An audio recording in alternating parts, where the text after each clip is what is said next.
Hello everyone, welcome to this next YouTube video. Today we're going to talk about swaying when putting and why you shouldn't sway.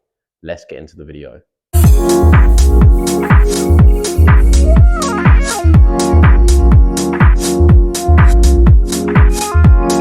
So it's really important we don't sway during our putting stroke. That's when we bring it back and when we bring it through. We want to make sure that when we're swinging the putter, our legs and our head are staying dead still. We don't want to sway with the putter off to the right and through to the left, okay? So don't want to be on our trail side and on our lead side. Okay, we want to make sure that our head and our legs are very still and it's just our shoulders and sort of the center of our sternum that's rocking. The reasons why we don't want to sway is because it's just going to firstly manipulate the face and the club path, and secondly it's going to add unnecessary added power because obviously sway is more weight. So if I'm going to sway into the ball, then that's unnecessary power that I don't necessarily need, or I definitely don't need. The only power that you should generate should come from your arms and your shoulders rocking, no sort of body movement. Okay, it isn't like the golf swing where your body's actually quite important. In putting, we want to keep our legs and our head very still just to stop swaying off onto our trail foot and swaying through onto our lead foot. So let's talk about what would occur if we was to sway onto our trail foot. So this would look something like this. We'd set up normal and I'd see someone go like so. Okay, and what that's going to do is that's obviously going to get a lot of your weight onto your trail foot. What you can do from there is that can actually fan the face open.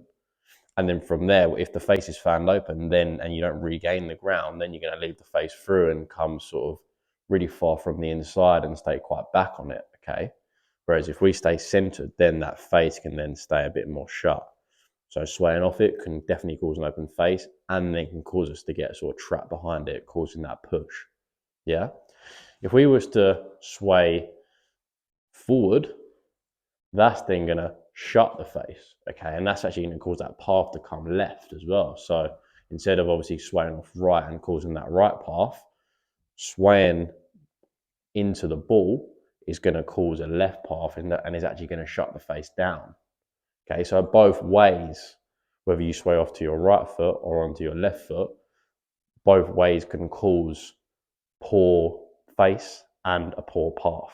If you're someone that does both, so you sway off right and off left, it can work because you're compensating for both ways. And if you're swaying off and getting into quite an open trap behind position here, but then you're actually swaying into the ball and it's delivering straight, it can work, but it's just going to be very inconsistent. Because if you're going to sway off by say 20 centimeters, you've then got to judge that correctly every time to ensure that whatever amount of length you swayed off, you've got to make sure that you judge that to the spot to make sure that that face comes back dead center. Because if you sway off 20 centimeters and then only sway into the ball by 10, then you're still going to be behind the ball.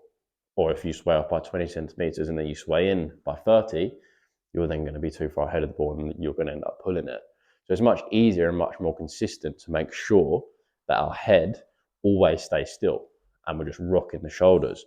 That's then not going to, firstly, cause you to get stuck behind it, causing a push, and secondly, not cause you to get too far on top of it onto your left foot, onto your lead foot, causing the pull.